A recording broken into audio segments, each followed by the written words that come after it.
de 0 a 0,75. As receitas são iguais às despesas, mas mais explícito que isso. Impossível meta fiscal zero diante já da situação conjuntura econômica difícil que nós estamos vivendo e ainda mais com essa quantidade enorme de gastos públicos que todo dia chegam na conta da gente.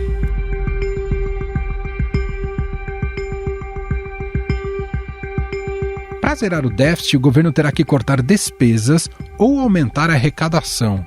Caso contrário, será necessário mudar a meta fiscal.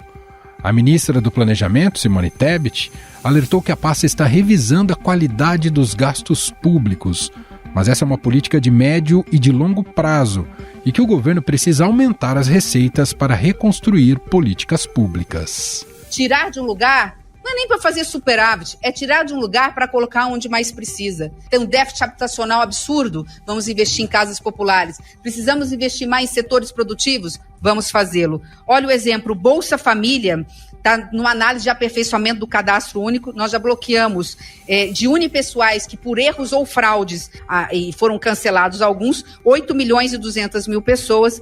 Isso pode gerar 7 bilhões de reais. Essa é uma política que está sendo executada. Entre as principais fontes de gastos públicos neste ano estão 50 bilhões do Bolsa Família, 30 bilhões do aumento do aporte federal ao Fundo de Manutenção e Desenvolvimento da Educação Básica, o Fundeb, e 20 bilhões do Piso Nacional da Enfermagem.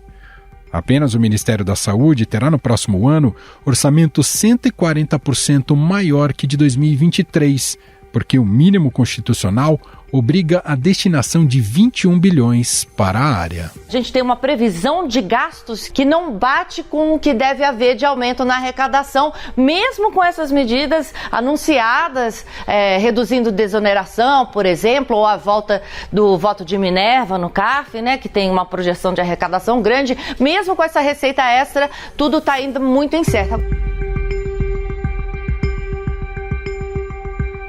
O boletim Prisma de setembro do Ministério da Economia prevê um déficit primário nas contas brasileiras de 83 bilhões de reais para o ano que vem.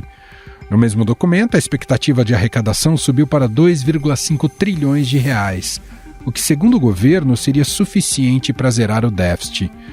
Mas a proposta de zerar o rombo é vista com ceticismo pelo mercado financeiro.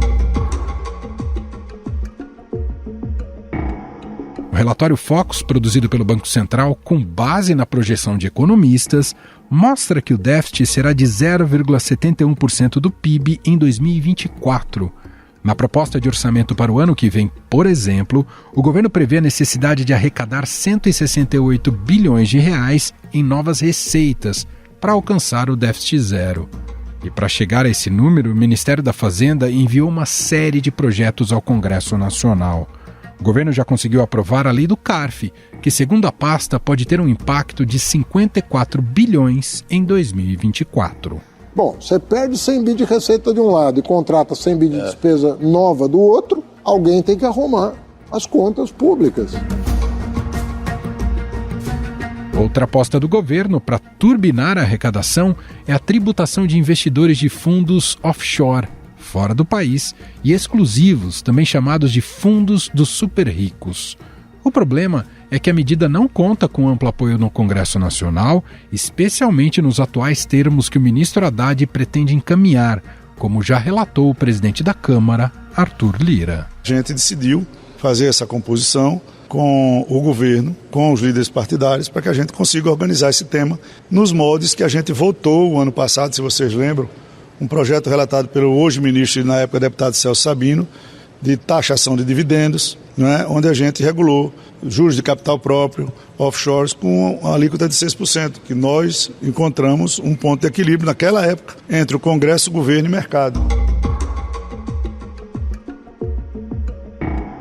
Afinal, atingir um déficit zero é possível ou uma utopia criada pelo governo? Quais os caminhos para diminuir o rombo das contas públicas? Sobre este assunto, vamos conversar com a doutora em Economia pela FGV, ex-conselheira do Conselho Administrativo de Defesa Econômica e da Secretaria de Acompanhamento Econômico no governo Fernando Henrique Cardoso e atual consultora sênior do Banco Mundial, a economista Cristiane Schmidt. Olá, Cristiane, tudo bem? Seja muito bem-vinda por aqui. Muito obrigada, caros ouvintes, Emanuel, muito obrigada pelo convite. Professora, o governo Lula trabalha com uma meta ousada e que contraria as expectativas do mercado de zerar o déficit primário das contas públicas já no ano que vem. E aposta muito mais no aumento da arrecadação do que no corte de gastos. Essa equação, ainda mais com a volúpia expansionista do governo, tende a não fechar? Olha, eu temo que a conta não tem como fechar. Desde que a gente optou pelo caminho do novo arcabouço fiscal e eliminando o teto de gastos, lembrando que o teto de gastos, por mais que as pessoas tenham entendido, algumas pessoas, né, de que ele não funcionou, vamos mudá-lo, eu acho que ele, na verdade, incomodou muito, porque justamente ele foi muito efetivo, mostrando que a gente estava elevando os gastos de uma maneira que a nossa economia não condiz, não consegue suportar. Não é que a gente não queira fazer alguns gastos ou que os gastos não sejam importantes, é simplesmente que a conta não fecha. Então, o que o ministro Haddad tem como meta, né, de zerar no ano que vem, meio em 2025 e em 2026, por mais que o arcabouço fiscal tenha tenha sido, não é bem recebido pelo mercado, mas tenha tido um ar de otimismo, porque, no fundo, a leitura foi que não teremos uma dívida explosiva. Quando a gente olha com mais detalhes, e a gente vê até pelo Boletim Focus o que o mercado espera déficits constantes do superávit. Não vai ter superávit primário nem em 2025, nem em 2026. Entende-se que esse ano vai ter aí um déficit de menos 1% do PIB, em 24 em menos 0,75% do PIB, depois menos 0,5%, depois menos 0,35%. Isso se não piorar. E aí, o que acontece? O grande parâmetro que a gente olha é a dívida PIB, porque ele é um instrumento balizador de diversos preços macroeconômicos. Então, quando a gente olha para essa dinâmica dívida PIB, a gente nota que mesmo se a meta fosse alcançada, a gente vai ter essa dívida PIB crescente, né, em que vai chegar lá 2026 a 82% e a 2030 na casa dos 86%. Quando a gente nota que alguns gastos estão sendo subestimados e algumas receitas estão sendo superestimadas, a gente nota que aí a dívida PIB provavelmente vai chegar, em vez de chegar a 86% lá em 2030, vai chegar em 86% já em 2026, no último ano de mandato do governo Lula, começando um novo mandato em que lá para 2030 essa relação dívida-PIB deve estar a uns 90%. E aí, quais são, eu acho que os grandes pontos, assim, se a gente for pegar dentro da PILOA 2024, que foi entregue aí no dia 31 de agosto, né, a gente teve aí, pelo lado dos gastos, né, uma subestimação de entre 10 a 20 bilhões na Previdência. Se a gente considerar a fila, né, que tem uma fila do INSS aí de 1.690.000 pessoas, né, pedido de novos benefícios, se a gente considerar que isso aí, essa fila vai acabar, a gente pode acrescentar aí ao redor de 10 bilhões, mas o Bolsa Família, que parece-me que também está um pouco subestimado aí, acho que nas contas do IFE ou do INSPER, está na casa de uns 10 bilhões. Então, só da parte dos gastos, parece que a gente tem uma subestimação aí de 30 a 40 bilhões. E na parte das receitas, eu salientaria 2 pontos. Uma que já incorporou aí a questão do CARF, mais ou menos 2,5 bi, né? Entre 2 e 2,5 bi. E também tem a questão das permissões e concessões, que por mais que a carteira não tenha aumentado, parece que também tem ali uma superestimação do valor. Jamais colocaria numa PILOA algo incerto dessa maneira. Então, não vou colocar receitas incertas ou coisas incertas, porque senão a gente pode acabar realmente não cumprindo a meta. Alterar a meta seria mais realista por parte da equipe econômica ou também seria ceder às pressões políticas por gasto, doutora? Então, aí a gente tem um trade-off que eu vejo, né? Porque, por um lado, o que acontece? Agora, né, diferentemente de outrora, quando tínhamos teto de gastos, já não é mais um crime de responsabilidade você não chegar na meta, né? Então, antigamente alterava-se as metas porque você poderia ter um crime de responsabilidade. Então, agora, se você contingenciar os gastos, você não vai cometer esse crime de responsabilidade. Então, por um lado, se ele contingencia, ele não vai cometer esse crime de responsabilidade, mas você vai ter uma pressão política dentro do governo muito forte para ele não fazer. Porque, no fundo, como as despesas obrigatórias tão grandes, né, ainda mais foram talvez subestimadas, como a gente está colocando aqui, previdência, né, a questão de, por exemplo, a folha dos servidores ali não tem também nenhuma previsão de reajuste do Bolsa Família também não está previsto. Então, se você contingenciar as despesas obrigatórias, você vai ter que segurar as despesas livres ou as despesas discricionárias, que a gente diz que compõem aproximadamente 8% do orçamento. E aí tem uma pressão política muito forte. Então, assim, contingenciar me parece que é uma saída pró-credibilidade ao mercado, mas ele vai ter aí um problema político que eu acho que é uma pressão política muito grande. Por outro lado, se ele altera a meta, que eu acho que a pressão política vai ser pela alteração da meta, ele vai ter, obviamente, o governo vai ter uma perda de credibilidade.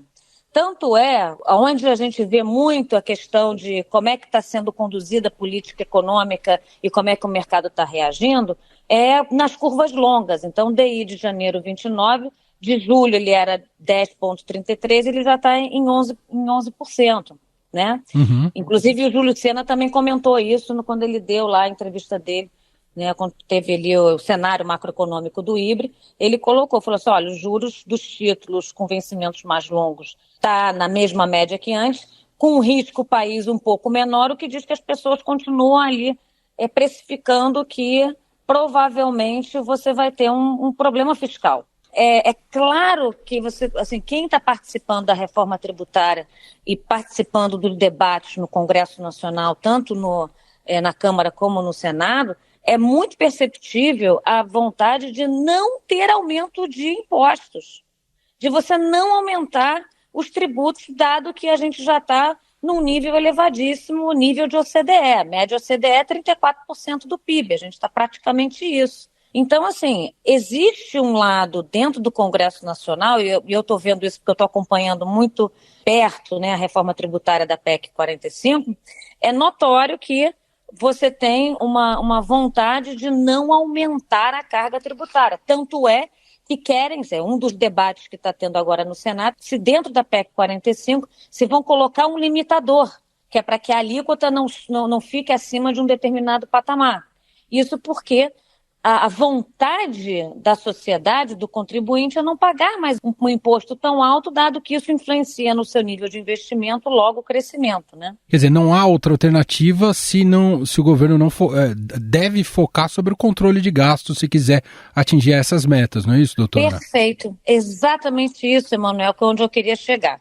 Eu acho que se a gente tem uma política monetária em que a sociedade já tem uma desconfiança grande, porque é uma política fiscal expansionista que não ajuda na política monetária de retrair aí a nossa Selic, né? Todo mundo quer uma Selic mais baixa, mas com uma política fiscal expansionista isso é muito complicado de se fazer, né? Então, por mais que a gente tenha no curto prazo aí um PIB esse ano indo lá para casa dos 3%, a gente esteja aí com o Banco Central já reduzindo a Selic, né, que o foco está dando ali, que vai ser em 11,75, deve acabar esse ano, por mais que o foco esteja dando como dado, né, nas pesquisas atuais que para chegar lá na meta em 2025, você vai chegar numa Selic de 9% em 2025 e 8,5% em 2026, é muito possível que você não consiga reduzi-la a um patamar abaixo de 10%. Porque, dada essa política fiscal expansionista, se a gente chegar numa dívida PIB muito elevada,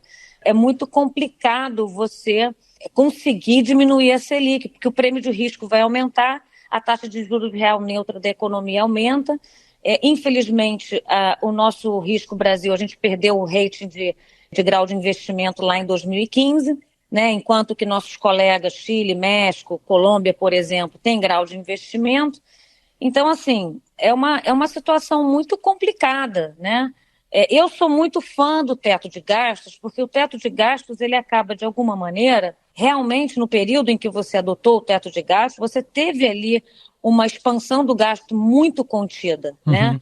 Na hora que você entra no arcabouço fiscal, que você é um pouco mais leniente no gasto, as coisas ficam complicadas. Eu sei que tem o Ministério do Planejamento trabalhando muito fortemente com a Tebet, com o FIRPO, fazendo um trabalho espetacular lá, tentando analisar, fazer avaliação de gastos para ver o que pode cortar. Só que a gente sabe, o nosso histórico, pelo menos, olhando para trás, de repente a gente consegue aí uma ruptura e uma mudança cultural. Mas até então, a gente não consegue muito rever esses gastos. Quantos gastos já foram analisados pelo CEMAP, que era lá o comitê que ficava junto da Casa Civil, ou pelo INSPER, ou pela Fundação Getúlio Vargas, ou por várias outras casas aí, pelo próprio IFES, de rever alguns gastos que não trazem tantos benefícios, mas um custo, ou seja, tem uma análise custo-benefício muito alta, e até hoje a gente não consegue cortá-los, né? Se a gente não for, de fato, ser um pouco mais pragmático e entender que a sociedade não quer mais aumento de tributo, por um lado, e por outro, se o endividamento crescer muito, a gente vai ter problemas com os preços macroeconômicos, né, com a taxa de juros, com o câmbio, com a inflação. Então, o melhor caminho, o caminho mais pragmático é, de fato, fazer uma revisão nos gastos, fazer uma reforma administrativa que a gente volte a servir a sociedade, porque em muitos casos acho que a gente olha muito para a burocracia e menos para a sociedade, né? O Estado existe para servir a sociedade e não para se autossustentar, né? Então, quanto mais você conseguir botar como foco o cidadão brasileiro e menos a burocracia, talvez a gente consiga, de fato, diminuir pelo menos a taxa de crescimento dos gastos, né? Porque ela está elevada. Só pela PELOA ali, você está crescendo em termos reais ali ao redor de 2%. Isso considerando que tem coisas ali que talvez está superestimado a receita e está subestimado os gastos. Então, sim. Enfim, complicado. O que a senhora está dizendo sobre a reforma administrativa não é só uma análise sobre o tamanho do Estado e seus cargos, mas justamente refletir e pensar melhor sobre a eficiência do nosso gasto, não é isso, doutora? Perfeito. Tem áreas meios que não tem porquê você ter, por exemplo, a estabilidade do setor público. Se você tem que dar estabilidade para aquelas funções de Estado, aquelas funções que realmente você não pode ter pressão política, né? Você tem um servidor público que faz cumpre alguma regra que se o gestor não gostar, ele não pode mandar embora, né? Eu acho que é importante você ter algumas funções de Estado que você tem que dar estabilidade. Mas tem várias outras, né, da área meio, ainda mais com a nossa revolução, né, dos dados, né, essa nova era dos dados, que essa nova revolução industrial, né, Revolução Industrial 4.0, não tem como a gente ficar com essa máquina pública tão gorda, né? A gente tem um peso das obrigatórias hoje ao redor de 92%.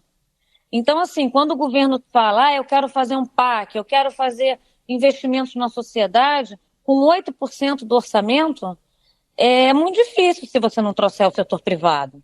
Então, assim, toda a agenda de reformas, ela de alguma maneira foi parada, né? Sim, você tem que... As concessões, as privatizações, elas servem não só para dar um dinheiro do caixa no curto prazo, mas elas servem para trazer eficiência ao serviço público. Então, quando a gente diz saneamento básico, por exemplo, no Brasil, você tem estados que não tem razão de você ter um número de pessoas que ainda não têm esgoto nos seus lares, né? Sim. E a gente ainda vê isso porque você vê que você tem muitas empresas estatais e que, infelizmente, elas não são geridas de maneira adequada, né? Pensando na sociedade, né? Sempre pensando na burocracia. Doutora, para a gente fechar, a senhora citou a reforma tributária. De que maneira ela pode produzir alívio nessa relação dívida-PIB e o quanto isso vai demorar? A reforma tributária ela está dividida em várias reformas, né? Você tem a do consumo, você tem a de renda, patrimônio, você tem a da folha. Então, você tem algumas reformas tributárias que precisam ser feitas. O que a gente está falando agora é a reforma tributária da PEC 45, que ela diz respeito à reforma tributária sobre o consumo. Então, aquela televisão que hoje você compra, que você não sabe o quanto você está pagando de imposto, pela nova reforma tributária, você vai entender o quanto que você está pagando de imposto naquela televisão, naquele refrigerador, naquele ar-condicionado, em qualquer coisa que você compre de bens e serviços, né? Você vai a uma manicure, você vai cortar o cabelo. Então, essa reforma tributária, ela vai necessariamente reduzir o gap de compliance que a gente chama, ou seja, ela vai diminuir enormemente a sonegação fiscal, porque o manicômio tributário vai diminuir, né? Você vai simplificar, em vez de você ter 5.568 regras municipais, mais 27 regras estaduais, mais outra infinidade de regras de tributos federais, ou seja, mais de 5.560 regras, e isso, cada regra com mais de 1.200 páginas, que é impossível alguém entender o que está acontecendo, você vai ter uma só regra, que é do IVA, que é do Imposto de Valor Agregado. Então, a sonegação, a elisão fiscal, que é esse planejamento tributário para pagar menos imposto, a inadimplência e a judicialização, que é uma loucura, né? Está na casa de 75% do PIB, o quanto que a gente gasta com judicialização, isso tudo indubitavelmente vai diminuir. Então, a partir... Claro que a reforma tributária ela não começa amanhã, né? Se ela for aprovada esse ano que vem você tem a aprovação das leis complementares, você tem ali, para até 2026 e a 2027, você acaba com os tributos federais e depois até 2032 você termina com os tributos estaduais e municipais, e aí para o contribuinte a reforma vai estar feita. A outra transição que se fala, que é a transição mais longa, é uma transição meramente burocrática para os tesouros estaduais poderem se manter, porque agora é um tributo que sai da origem e vai para o destino. Então, alguns tesouros vão sofrer ao longo do caminho, porque são estados muito produtores e, portanto, arrecadam muito na sua produção. Então, deram uma transição longa justamente para você não ter estados perdedores. Agora, do ponto de vista do contribuinte, que a reforma acaba em 32, eu não tenho a menor sombra de dúvida que a gente vai ter daqui uma melhora significativa nessa produtividade do setor privado. Então, agora o empresário vai se preocupar muito mais em produzir na sua empresa, gerar emprego e renda, do que ficar lá tentando ver como é que faz para pagar um imposto, por que o fisco autuou, por que agora está assim. Porque hoje em dia é uma perda de tempo enorme. E não é só do setor privado, não, do setor público também. Tanto a procuradorias e os fiscos estaduais ficam muito debruçados nessa parte toda, nesse manicômio tributário, tentando se entender. Então, os contenciosos vão diminuir, a produtividade da economia vai aumentar, a gente vai ter municípios que eram muito pobres, eles vão passar agora a ter um pouco mais de dinheiro, porque vai ser no destino, não vai ser na produção. Então, a gente vai ver aí um Brasil que eu acho que vai ser mais produtivo. É a bala de prata? Claro que não. Mas a reforma tributária, em conjunto com outras reformas, a reforma administrativa e outras reformas, a gente vai estar levando o Brasil na direção correta, né? Porque hoje, de fato, assim, a gente tem um juros elevadíssimo, primeiro porque a gente tem 40% do crédito direcionado, o que faz com que a política monetária seja menos eficaz. Depois, por tudo isso que conversamos, essa desconfiança de política econômica. E depois, enfim, pelo nosso risco, realmente, que é elevado. Então, a nossa taxa de juros neutra ali, real, ela fica na casa entre 6% a 8% ao ano. É altíssima, Sim. né?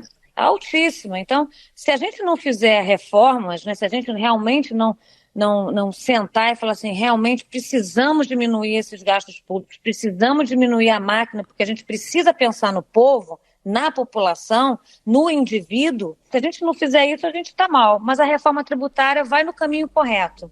Muito bem, nós ouvimos aqui Cristiane Schmidt, doutora em Economia pela FGV, foi conselheira do Conselho Administrativo de Defesa Econômica, o CAD da Secretaria de Acompanhamento Econômico no governo Fernando Henrique Cardoso e atual consultora sênior do Banco Mundial, gentilmente aqui atendendo a nossa reportagem. Cristiane, muito obrigado pela entrevista e até uma próxima. Muito obrigada aqui, foi uma honra participar do seu espaço, Emanuel, e dou aqui uma boa tarde aos nossos ouvintes. Estadão Notícias.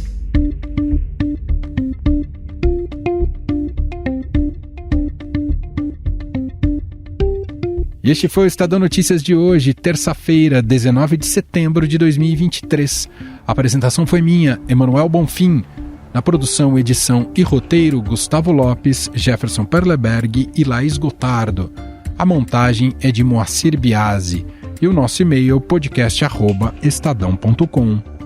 Um abraço para você e até mais.